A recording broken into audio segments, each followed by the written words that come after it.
Di sini gue akan ngasih tahu untuk ngebangun mobil drift buat pemula. Lalu berikutnya apa lagi? Cuman adaptor di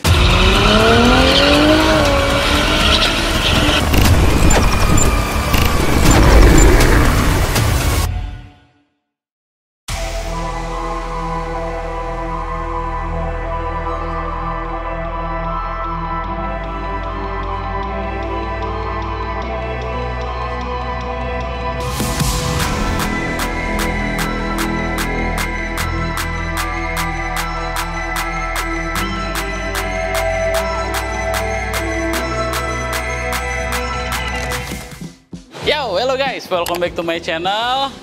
Kali ini gue mau banyak jawab pertanyaan yang sering banget di DM gue. Bang, gue pengen ngedrift mobil apa yang cocok buat gue baru mulai dan pemula. Aduh, gue udah capek banget ngejawabinnya. Mungkin kalian banyak juga yang belum nonton video-videonya. Jadi di sini gue akan ngasih tahu beberapa tips ya untuk ngebangun mobil drift buat pemula.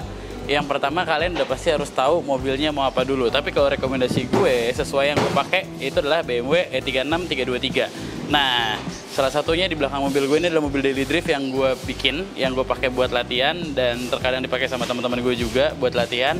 Mari gue akan kasih tahu dulu apa aja sih step-step awal yang harus kita bikin. Yang pertama, cari mobilnya. Yang kedua, kita sehatin mesinnya. Dan yang ketiga, kita upgrade untuk daily drift. Apa aja sih upgrade-nya? Ayo ikut gue.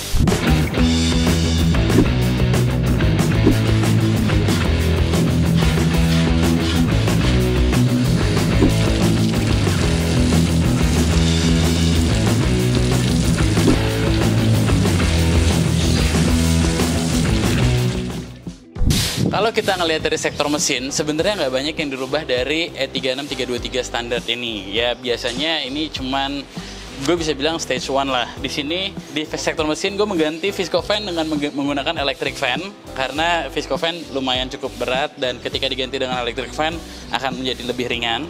Dan yang kedua di sini gue menggunakan air intake. Sekarang di sini juga mobil gue lagi kita custom buat cold air intake. Lalu di sektor mesin nggak banyak yang dirubah, hanya itu aja. Lalu apalagi selain kita sehat-sehatin mesin, karena ini semua udah gue ganti. Sensor udah pasti harus diganti, karena yang namanya elektronik pasti ada umurnya. Sensor T di atas, sensor T di bawah, dan segala macamnya udah kita rapihin. Lalu berikutnya apa lagi? Yang kedua adalah faktor rem tangan.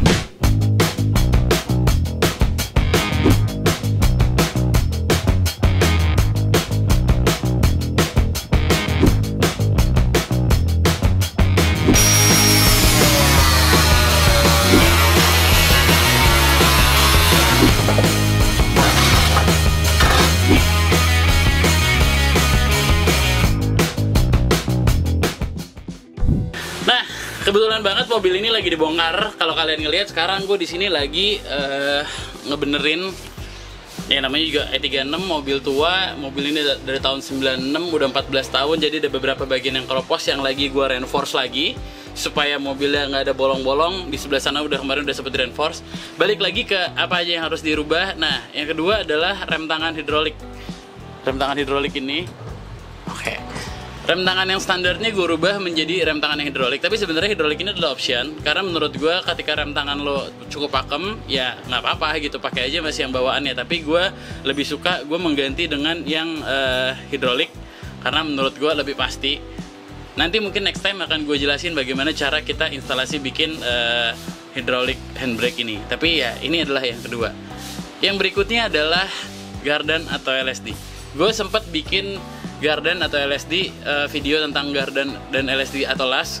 Mungkin videonya bisa gue taruh di atas di episode barbar waktu itu. Selain itu kita juga harus mengupgrade yang namanya angle kit atau bisa dibilang Ackerman buat di depan.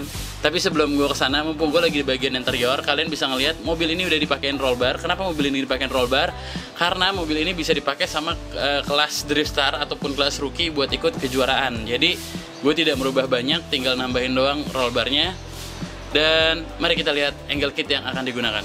Oke, ini merupakan satu faktor yang paling penting juga ketika kalian mau mulai drifting, yaitu angle kit. Kebetulan gue udah pernah research beberapa kali, gue udah pernah coba bikin sendiri, gue udah pernah ngopi bekas punya mobil Jepang, tapi ternyata nggak ada yang oke. Dan gue menemukan salah satu yang oke, itu simple banget. Ini namanya angle kit. Di sebelah sini ada adaptor.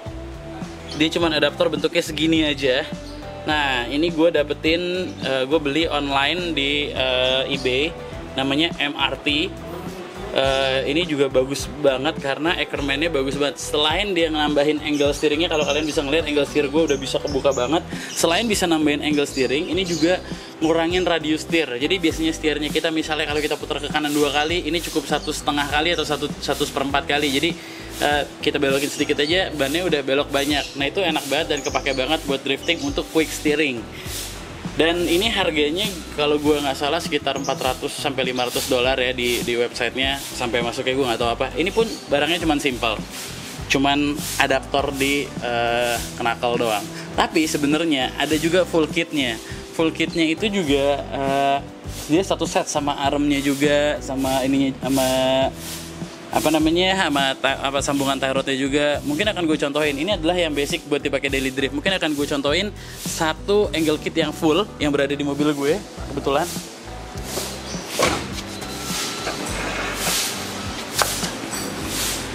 Oke. Ini adalah yang berada di mobil gue, full kit. Dia ada mulai dari arm sampai ke tie rodnya, dia semua udah bikinan semua. Ada adaptornya juga, walaupun masih menggunakan knuckle standar dan menggunakan adaptor juga, tapi kita masih menggunakan juga, tapi kita dikasih kitnya juga armnya bikinan sendiri, dan armnya ini lebih ngeluarin sekitar offset 20 mili atau sekitar 2 cm ya. Kalau misalnya ini, jadi dengan kita mengganti arm ini kita akan mengeluarkan offset otomatis sebanyak 20 mili. Jadi itu tadi ada beberapa pilihan angle kit, tapi untuk mobil yang daily drift ya gue rasa ini udah cukup banget karena so far gue menggunakan ini udah bagus banget. Nah, kalian penasaran, emang segitu aja cukup?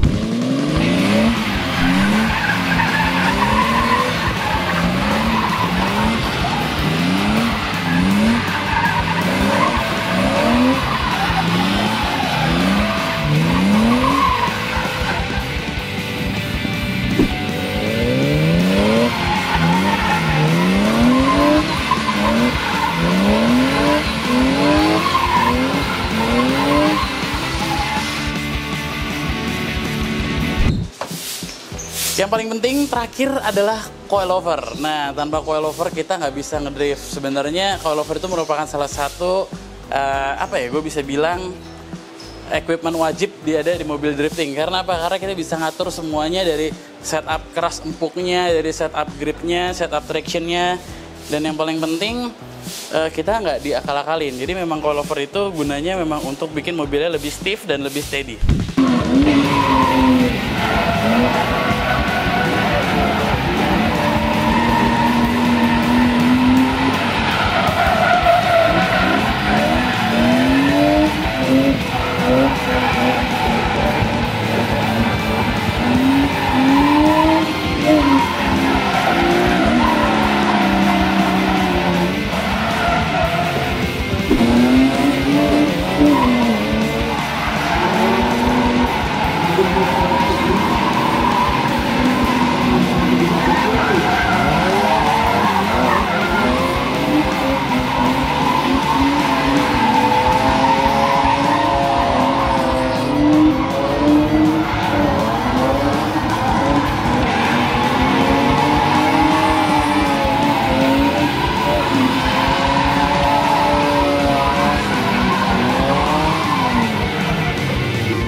Itu dia tadi tentang E36 Daily Drift, dan kalian banyak banget yang nanyain bagaimana cara bikin mobilnya dan lain-lainnya.